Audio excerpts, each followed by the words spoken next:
चलिए मैं आज आप लोगों को भारतीय संविधान के बारे में बेसिक्स जो हैं बताना चाहता हूँ कि भारतीय संविधान क्या है। उसको इंग्लिश में कॉन्स्टिट्यूशन कहते हैं। ये संविधान है।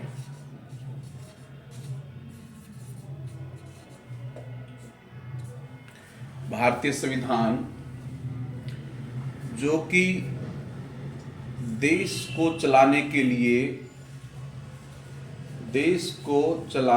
लिए एक लीगल डॉक्यूमेंट है, एक लीगल डॉक्यूमेंट, ठीक है जी। एक दस्तावेज है,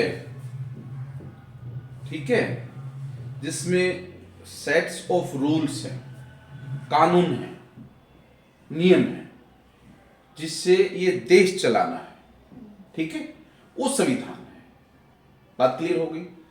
उसके अंदर सभी वो चीज लिखी हुई हैं जो देश में इस देश के नागरिकों को मिलनी चाहिए, क्योंकि संविधान किसके लिए है? देश चलाने के लिए। बात क्लियर है। अब देश में क्या आता है? हमारा नेशन, हमारा देश, उस देश में उस देश के नागरिक, ठीक है, और नागरिकों के लिए नागरिकों की कल्याणकारी योजनाएं, उनके अधिकारों का, उनके राइट्स का प्रोटेक्शन, ठीक है, और उसको चलाने के लिए एक सिस्टम, तभी देश चलेगा ना। संविधान तो तभी एक देश को जो ना प्रोटेक्ट करेगा, गाइड करेगा। तो उसके लिए एक पार्लियामेंट्री सिस्टम है जिसको बोलते हैं हम संसदीय प्रणाली। क्या बोलते हैं? लिख लो, संसदीय प्रणाली। यानी कि देश में संसद है, पार्लियामेंट के जो अभी आप देख रहे हो, संसद है। इस संसद के दो सदन हैं, लोअर हाउस और अपर हाउस। कितने सदन हैं? लोअर हाउस और अपर हाउस। अपर हाउस बोलते हैं राज्यसभा को और लोअर हाउस बोलते हैं लोकसभा को, ठीक है। यहां तक बात क्लियर है।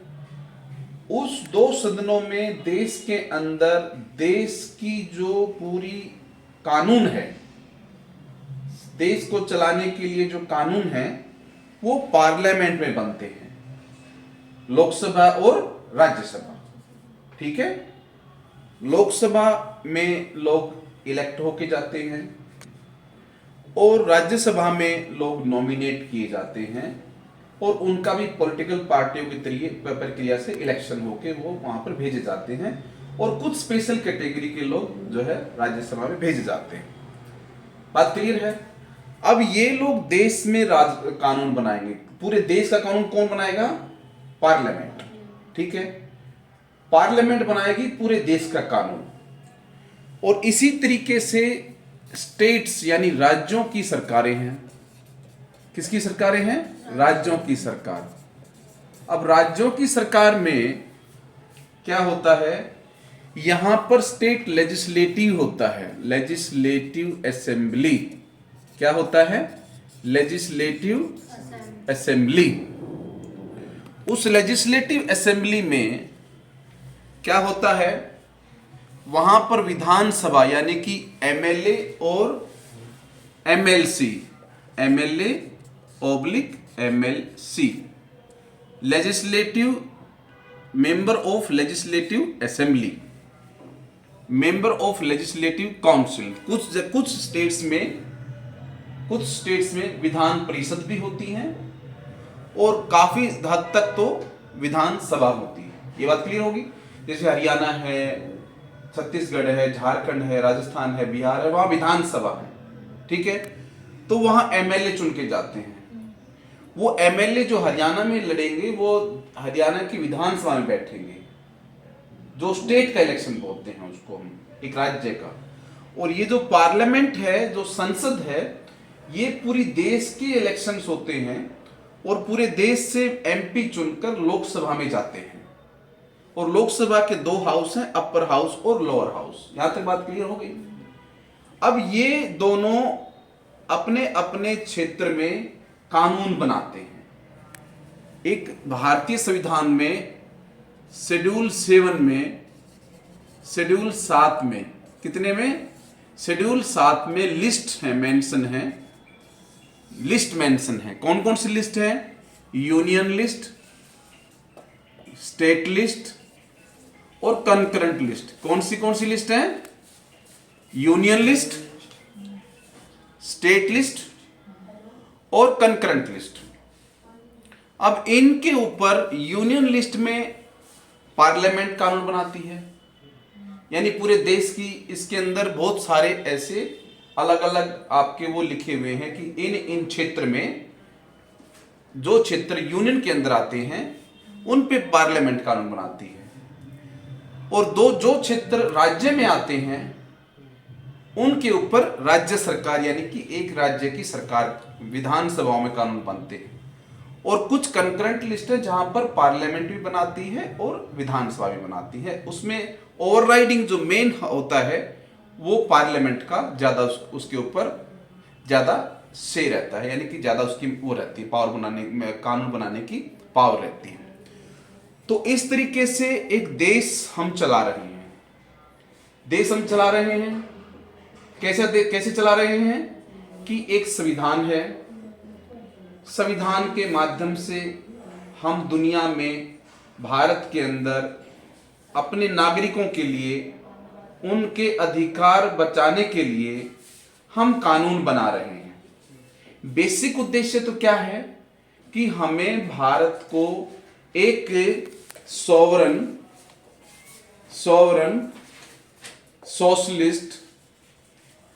Socialist republic, secular and democratic country बनाना है। बेसिक उद्देश्य क्या है कि हमने इस देश को प्रभुत्व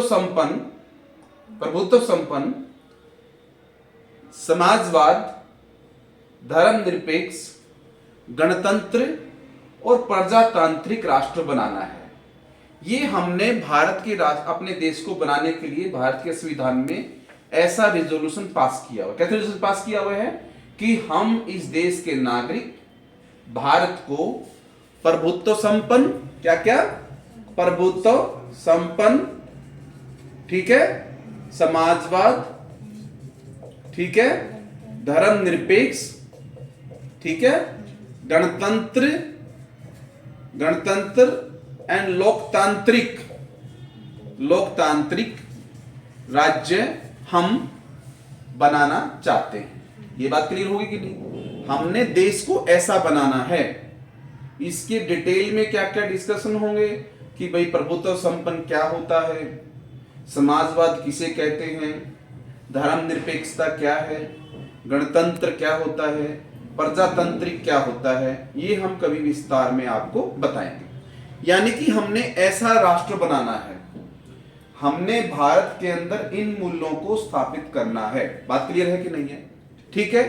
उसके बाद में हमने इस देश के लोगों के कुछ अधिकारों को हमने संरक्षित करना है। देश के नागरिकों के जो अधिकार हैं उनको सिक्योर करना है, ठीक है। तभी तो देश चलाना है ना। देश हवा में थोड़ी चलाना है। देश में ये थोड़ी कि हमने कोई युद्ध करना है या कोई और ऐसा कोई पता नहीं क्या कोई काल्पनिक बातें करनी है। देश में बने बनाए सेट ऑफ रूल्स हैं, उन रूल्स को हमने देश के अंदर इंप्लीमेंट करना है। तो एक तो ये राज्य, एक तो ऐसा देश बनाने की कल्पना हो गई। फिर हमने यहां पर भारत के नागरिकों को न्याय,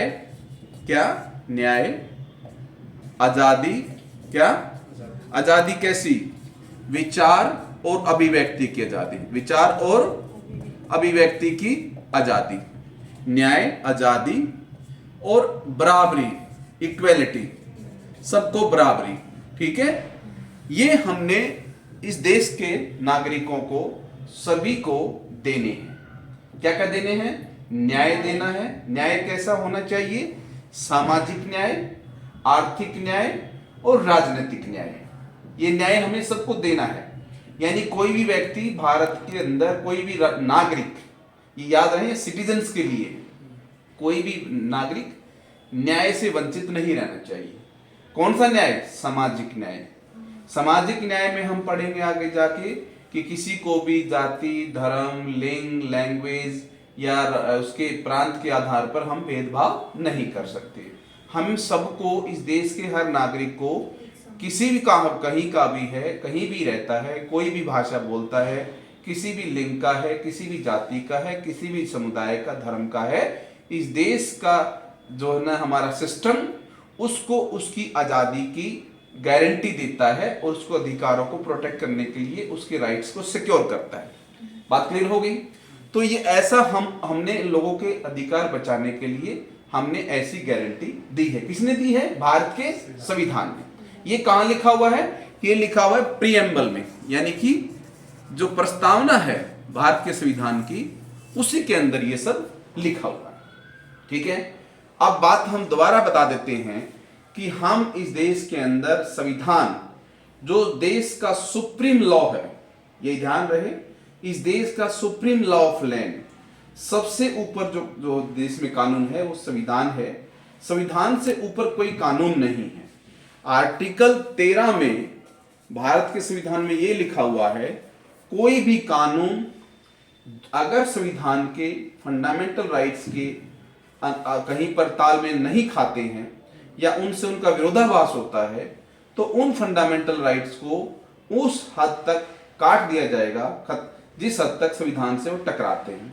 यानी कि कोई भी और सामाजिक प्रक्रिया, कोई ऐसा नियम, कायदा, कानून समाज में संविधान से ऊपर नहीं है। संविधान सुप्रीम है। ठीक है, तो इसलिए इसको सुप्रीमेसी ऑफ इंडियन कॉन्स्टिट्यूशन कहते हैं। ठीक है, लॉ ऑफ लैंड भी कहते हैं। किसको? भारत के संविधान को। और हमने ये देखा कि भारत के संविधान का मुख्य उद्देश्य क्या है कि हमने एक ऐसे राष्ट्र का निर्माण करना है। We the people of India solemnly pledge to make India into a sovereign, socialist, secular, republic and democratic country। हम भारत के लोगों ने इस देश को प्रभुत्व संपन्न, धर्मनिरपेक्ष, समाजवाद, गणतंत्र, प्रजातांत्रिक राष्ट्र बनाने के लिए हमने एक प्लेज लिया हुआ है। हमने ऐसा देश बनाने के लिए अफर्म किया हुआ है। ठीक है, और उस देश के नागरिकों के अंदर हमने कुछ ऐसे उनके अधिकारों को प्रोटेक्ट करने के लिए हमने ऐसे नियम संविधान में बनाए। अब वो संविधान के अंदर जो नियम हैं, जो इस देश के नागरिकों को मिलने चाहिए, वो कहाँ लिखे हुए हैं? वो लिखे हुए हैं आपके फंडामेंटल राइट्स में। कहाँ लिखे हुए हैं? फंडामेंटल राइट्स के अंदर। वो कहाँ पर हैं? वो आर्टिकल 12 से लेकर आर्टिकल 35 तक। ये भारत के संविधान में आर्टिकल 12 से आर्टिकल 35 तक जो 5 मुख्य अतिरिक्त हम लोग पढ़ते हैं भारत के संविधान में। आपके जो अधिकार हैं, जो मौलिक अधिकार हैं, वो एक नागरिक को जो हम संविधान देता है, हम देने की गारंटी देते हैं। बेसिकली हमारा उद्देश्य है कि हम संविधान के माध्यम से इस देश को महान बनाना है और देश के नागरिकों के उनके अधिकार सुरक्षित करने हैं। उसी के लिए पार्लियामेंट काम करती है, कानून बनाते हैं, उसी के लिए विधानसभा काम करती है। मैंने बताया कि लिस्ट है शेड्यूल 7 में, जहां पर यूनियन लिस्ट है, स्टेट लिस्ट है, कंकरेंट लिस्ट है। उन लिस्टों के दायरे में रहकर विधानसभाओं में जो एमएलए हैं वो वहां पर कानून बनाते हैं, और यूनियन मिनिस्टर यहाँ पर पार्लियामेंट में जो आपके संसद है वहां पर यूनियन लिस्ट पे कानून बनाए जाते हैं, और कंकरेंट लिस्ट पे मिक्स्ड कानून बनाए। दोनों जो है स्टेट और यूनियन कानून बना सकती है, लेकिन उसमें जो है आपकी यूनियन का ज़्यादा पावर रहती है। तो इस तरीके से हम लोगों को एक ऐसा राष्ट्र की कल्पना की कि जिस राष्ट्र में हम सभी नागरिकों को अधिकार देते हुए, उनको सब तरीके से सिक्योर करते हुए, फिर हम यहाँ पर एकता और अखंडता, यानी कि जब सबको न्याय मिलेगा, आज़ादी मिलेगी, फिर सबके बीच में बराबरी होगी। मान लो किसी के अंदर ये फीलिंग नहीं होगी कोई आगे है, कोई पीछे है, कोई ऊंचा है, कोई नीचा है, जबकि वैसे भी हम संविधान में अनटचेबिलिटी और डिस्क्रिमिनेशंस को या ऊंच नीच यानी छुआछूत को हम संविधान में खत्म कर चुके हैं। ये आप लोग फंडामेंटल राइट्स में पढ़ेंगे। तो बेसिकली उद्देश्य ये है कि हमें एक ऐसे राष्ट्र की कल्पना की, प्रबुद्ध राष्ट्र की, जो हमें हर तरीके से इसको प्रबुद्ध यानी कि एक डेवलप्ड नेशन बनाना है, एक सक्षम कंट्री, प्रबुद्ध राष्ट्र बनाना है। उसके लिए हमारी पार्लियामेंट है, उसके लिए हमारी विधानसभा है, उसके अंदर कानून बनते हैं। और इस तरीके से जब जो है मुख्यतः जो है हमारी जो पार्लियामेंट्री फॉर्म ऑफ गवर्नमेंट है, इसके 3 अंग होते हैं। एक एग्जीक्यूटिव होता है, क्या होता है? एग्जीक्यूटिव, एक लेजिस्लेचर और एक जो है जुडिशरी। ये 3 जो है मुख्यतः आपके भारतीय संविधान के अंग हैं। एग्जीक्यूटिव, लेजिस्लेचर और जुडिशरी, कार्यपालिका, विधानपालिका और न्यायपालिका, ये 3 आपके सरकार के अंग होते हैं, जिनको हम बताएंगे आपको कि एग्जीक्यूटिव किसको बोलते हैं। एग्जीक्यूटिव किसको बोलते हैं मैं आपको बताना चाहता हूं कि एग्जीक्यूटिव में आपका जो पूरे देश के लेवल पर जो आता है वो होता है प्रेसिडेंट और एग्जीक्यूटिव लिख लीजिए क्या होता है, प्रेसिडेंट और attorney general, council of minister headed by the prime minister. क्या बताया? President, attorney general, council of minister, centre में हम सेंटर की बात कर रहे हैं, ठीक है, and headed by the prime minister.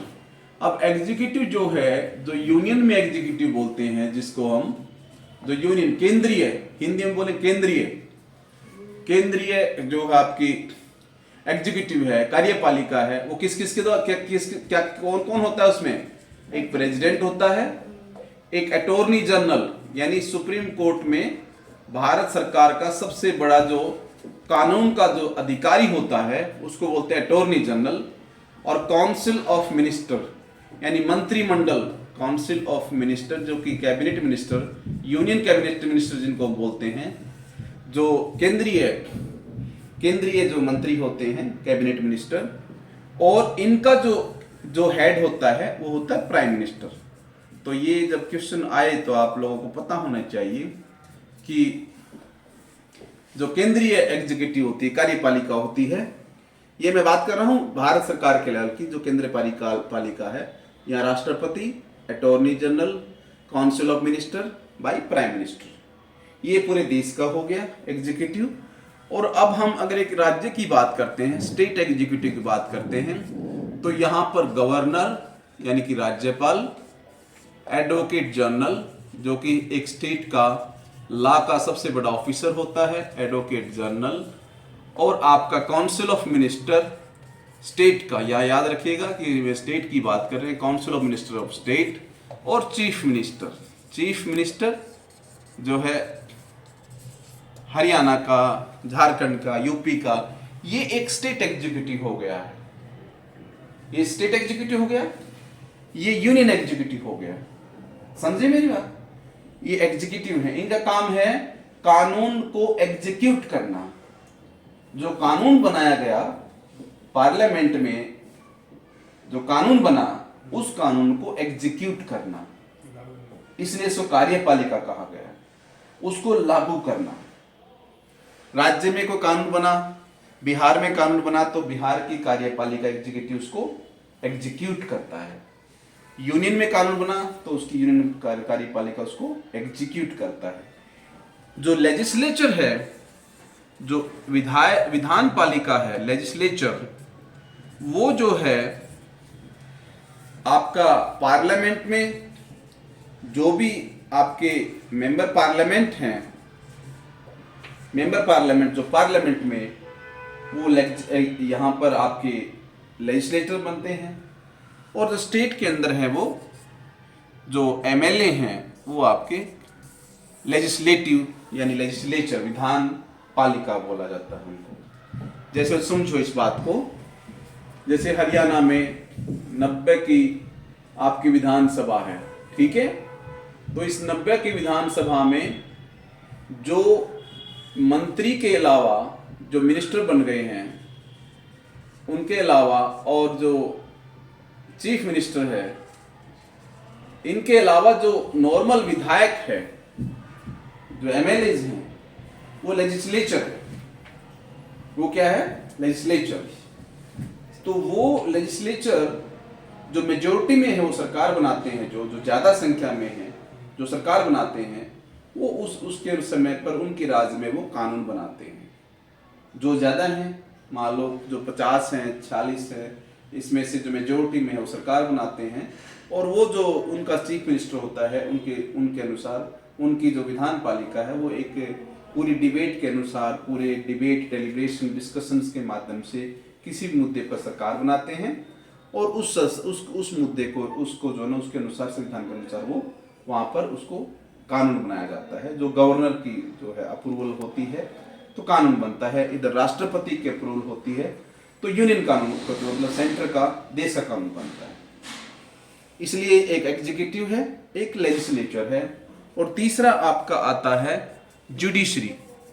Judiciary का काम क्या है कि अगर मान लो एग्जीक्यूटिव, लेजिस्लेचर और जुडिशरी कोई ऐसा कानून बनाता है, ऐसा कानून बनाता है कोई भी ये विधान पालिका जो भारतीय संविधान के कंसोनेंस में नहीं है, यानी कि जो भारतीय संविधान के अनुसार कानून नहीं है, ऐसे कानून को जो है सुप्रीम कोर्ट में चैलेंज किया जा सकता है।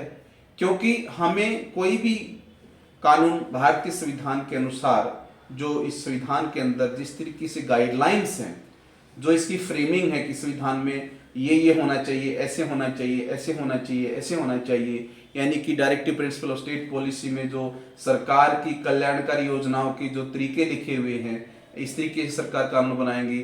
उन कानून के दायरे में अगर से अलग कोई कानून बनता है तो वो कानून सुप्रीम कोर्ट में, हाई कोर्ट में चैलेंज हो सकता है, क्योंकि वो संविधान के अनुसार नहीं है। ठीक है, इसलिए जुडिशरी उस कानून को रिव्यू करती है और जुडिशरी उसको एग्जामिन करती है, क्योंकि जुडिशरी का काम ही ये है कि उसको जो कानून है उसका प्रोटेक्शन करना, उसका इम्प्लीमेंटेशन करना और उसका इंटरप्रिटेशन करना। जुडिशरी का काम तो यही है। मेन तो क्या काम है कि कानून को बचाना, उसको लागू करना और उसकी इंटरप्रिटेशन करना, उसकी व्याख्या करना कि ये सही में इस कानून का क्या मतलब है। तो ये जुडिशरी का मतलब ये होता है। तो इस तरीके से ये तीनों अंग, विधान पालिका, कार्यपालिका और न्यायपालिका, तीनों अलग अलग अंग हैं। ये तीनों के अलग अलग दायरे हैं, ये इंडिपेंडेंट है, कोई किसी में एक दूसरे से ऊपर नहीं है। ये अपना काम करता है एग्जीक्यूटिव, लेजिस्लेचर अपना काम करता है और जुडिशरी अपना काम करती है। इंडिपेंडेंट है ये कोई किसी के ऊपर नीचे अधीन नहीं है। ठीक है, क्योंकि डेमोक्रेटिक सिस्टम है तो इसलिए विधान पालिका जो है उसको, क्योंकि उसको मेनली जो है विधायिका जो है या पार्लियामेंट में जो है आपके मेंबर पार्लियामेंट हैं, उनको ये है कि भाई कानून बनाते हैं तो थोड़ा सा उनको ज्यादा सही रहता है। Otherwise the three are independent organs of the government. Judiciary independent है। जुडिशरी इंडिपेंडेंट इसलिए है क्योंकि अगर जुडिशरी पे कहीं पर भी किसी का बाहर से एक्सटर्नल फोर्स रहता है, इफेक्ट रहता है, तो फिर जुडिशरी इंडिपेंडेंट तरीके से किसी चीज को, कानून को लागू करने में या उसको जो है इसका इंटरप्रिटेशन करने में सक्षम नहीं है।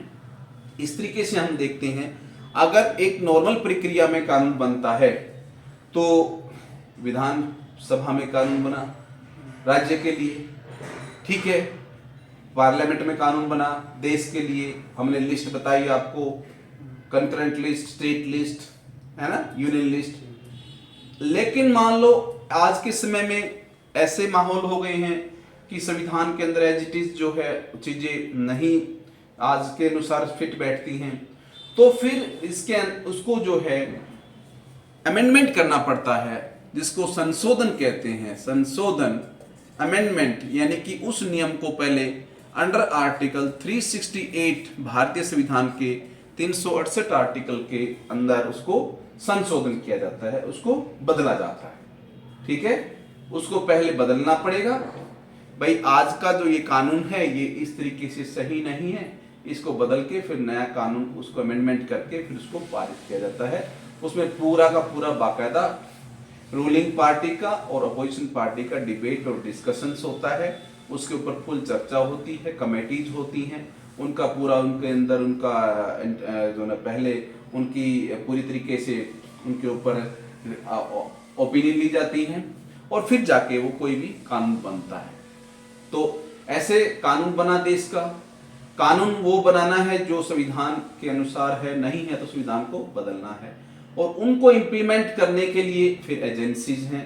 एजेंसीज जो देश के संविधान के अंदर जो इनको इम्प्लीमेंट करने के लिए काम करेंगे, क्योंकि मुख्यतः तो देश में क्या है हमारा यही है कि हमें नागरिकों को सुरक्षित रखना है, उनके लिए वेलफेयर स्कीम बनानी है, उनको आगे बढ़ने के लिए जो जो उनकी संविधान, हमने जब संविधान को बनाया हमारे जो उद्देश्य था उसको फुलफिल करने के लिए जो जो हमारे को देना चाहिए वो हमें उनको फुलफिल करना है।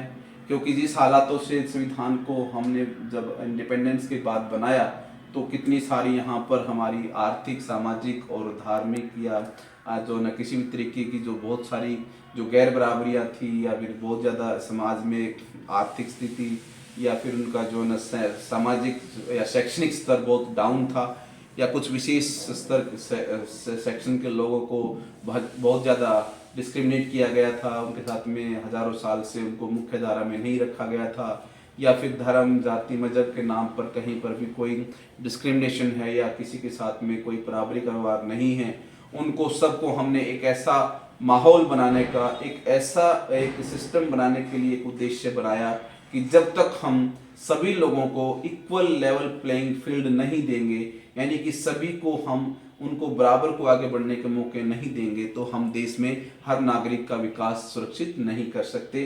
और जब तक हम देश के हर नागरिक को, बजाय इसके कि वो एथीस्ट, नास्तिक है, आस्तिक है, किस मजहब का है, किस जात का है, किस लिंग का है, कहाँ रहता है, क्या भाषा बोलता है, इन सब से ऊपर उठकर जब तक संविधान उनके सभी के अधिकारों की रक्षा नहीं करेगा और उनको बराबर में आगे लाने के लिए प्रयास नहीं करेंगे, तो हम लोग इस देश को एक विकसित राष्ट्र यानी प्रबुद्ध राष्ट्र, जो महान राष्ट्र बनाने की कल्पना संविधान निर्माताओं ने की थी, वो हम नहीं कर पाएंगे। तो उसका जो तरीका है वो प्रॉपर तरीका संविधान में कार्यपालिका, विधान पालिका और न्यायपालिका के थ्रू लिखा हुआ है। कहीं बदलाव करना है तो भारतीय संविधान के आर्टिकल 368 में बदलाव कर सकते हैं।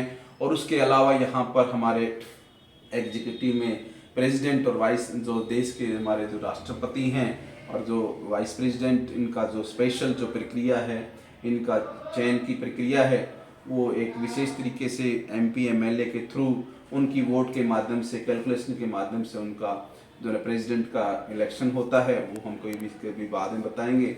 उसके अलावा पार्लियामेंट में आपका जो पूरा एक जो सिस्टम है, पार्लियामेंट्री सिस्टम में जो आपके जो पूरे council of ministers, prime ministers, इन सब की क्या क्या ड्यूटीज़ हैं, वो हम डिस्कस करेंगे किसी अलग टॉपिक में जब हम पार्लियामेंट्री सिस्टम को डिस्कस करेंगे।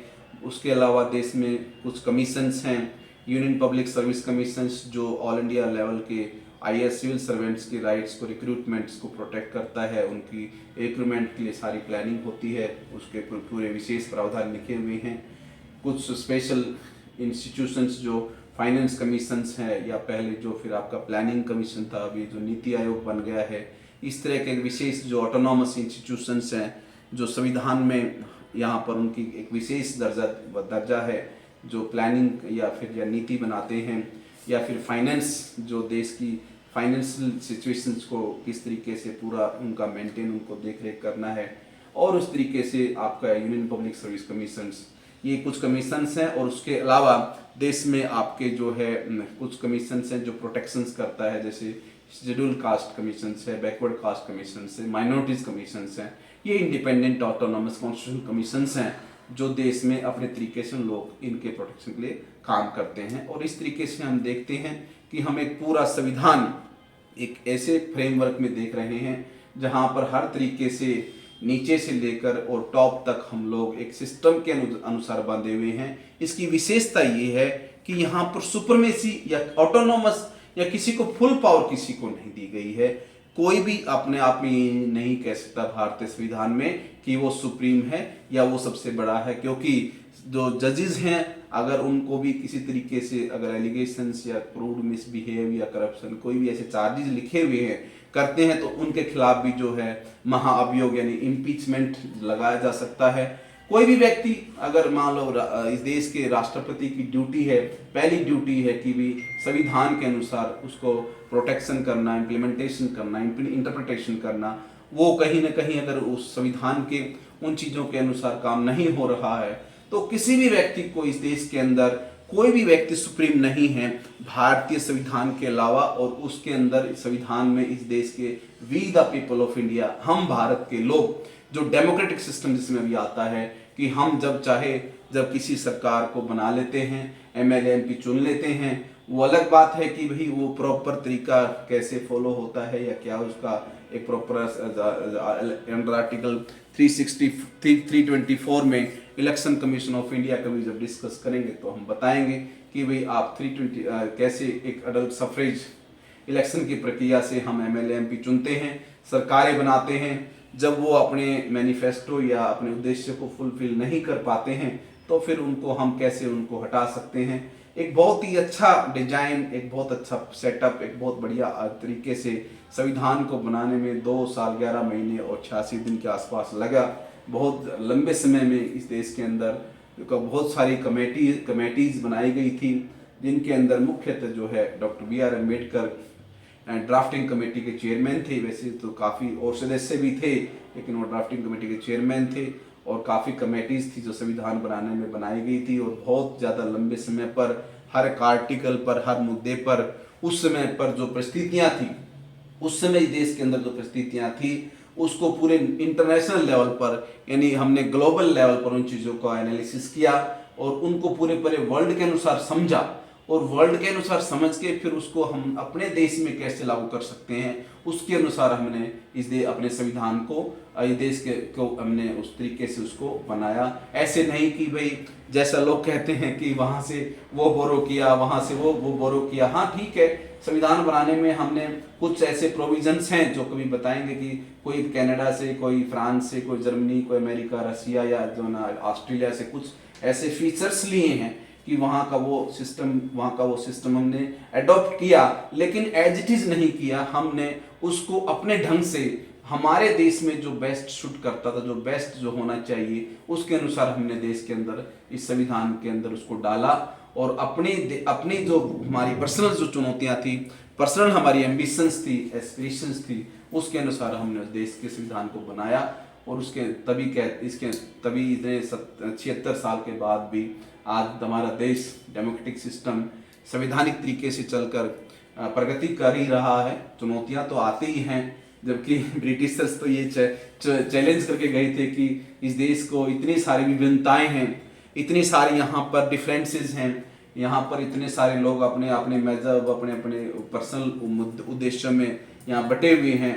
इतने सारे विभिन्नताओं को डेमोक्रेटिक सिस्टम से यानी कि उनको कानून से चलाना इतना आसान नहीं है। देश को संविधान से, कानून से कोई नहीं चला सकता, हम गारंटी देते हैं। ये अंग्रेज देश छोड़कर गए तो ये सब ऐसा चुनौती दे गए थे, तो हमने उन लोगों को फेल साबित किया और आज देश का संविधान इतना बढ़िया, इतना महान है। तभी हम लोग देश में इस लेवल तक हम पहुँचे हैं। हमारा काफ़ी इस देश में कुछ सेक्टर्स में बहुत सारा विकास हुआ है, बहुत सारी उपलब्धियाँ छुई हैं, लेकिन कहीं पर चुनौतियाँ हैं, कुछ समस्याएं हैं, कुछ विशेष अगर आज हमारे सामने नई चुनौतियाँ आ रही हैं, आर्थिक, सामाजिक, धार्मिक या जो शैक्षणिक या रोजगार संबंधी, सुरक्षा संबंधी, उनके ऊपर आज के न्यू कॉन्टेक्स्ट में हमारे जो सरकारें हैं या हमारी जो व्यवस्था है उनको उस तरीके से अपना इम्प्लीमेंट करके उनको सही तरीके से उसको प्रॉपर तरीके से उसको इम्प्लीमेंट करना चाहिए, करेक्ट करके आगे काम करना चाहिए। संविधान बहुत बढ़िया है, संविधान में कोई कमी नहीं है, हर तरीके से सबको बराबर से एकदम से यूनिफॉर्मिटी है, किसी को भी कहीं पर एक दूसरे एनक्रोचमेंट नहीं है पावर में, एक दूसरे के पावर के अंदर ट्रांस जो है ना आप इंक्रोचमेंट नहीं कर सकते हो। एक सर्टन एक लाइंस हैं, यहाँ तक एग्जीक्यूटिव का दायरा है, यहाँ तक लेजिस्लेचर का दायरा है, यहाँ तक जुडिशरी का दायरा है, इस दायरे में ये काम करता है, उस दायरे में उसका वो व्यक्ति या वो पद काम करता है। सब फिक्स है, सुप्रीम कोई नहीं है, किसी को पावर सेंट्रलाइज नहीं की गई है। उल्टा भारत के संविधान में एक डेमोक्रेटिक सिस्टम से रूल ऑफ लॉ के माध्यम से डिविजन्स ऑफ पावर हैं, जिसको फेडरल स्ट्रक्चर कहते हैं, जो कि स्टेट और सेंटर के बीच में पावर बटी हुई हैं। तो बहुत बढ़िया तरीके से देश को बनाया गया है। अब हम लोगों के ऊपर है कि इसको हम आगे जाके कैसे बढ़ाते हैं और कितना महान बनाते हैं। तो आज मेरे हिसाब से छोटा सा ये मैंने संविधान पढ़ाने के माध्यम से कि सामाजिक जो है अवेयरनेस का कार्यक्रम आप लोगों को मैंने बताया, तो मुझे उम्मीद है अच्छा लगेगा और आने वाले समय में कभी न कभी आप लोगों को किसी इसके माध्यम से फ़ायदा पहुंचेगा। हम कभी फिर मिलेंगे एक अच्छी सी बढ़िया सी नई एक टॉपिक के साथ और लेटेस्ट घटनाओं को फिर समझाएंगे और संविधान को फिर दोबारा से कभी गहराई से तरीके से एक एक आर्टिकल से आप लोगों को समझाएंगे। आई थिंक आज के लिए इतना काफ़ी है, नहीं तो ज़्यादा हो जाएगा। आई थिंक काफ़ी ठीक। Thank you, thank you, thank you.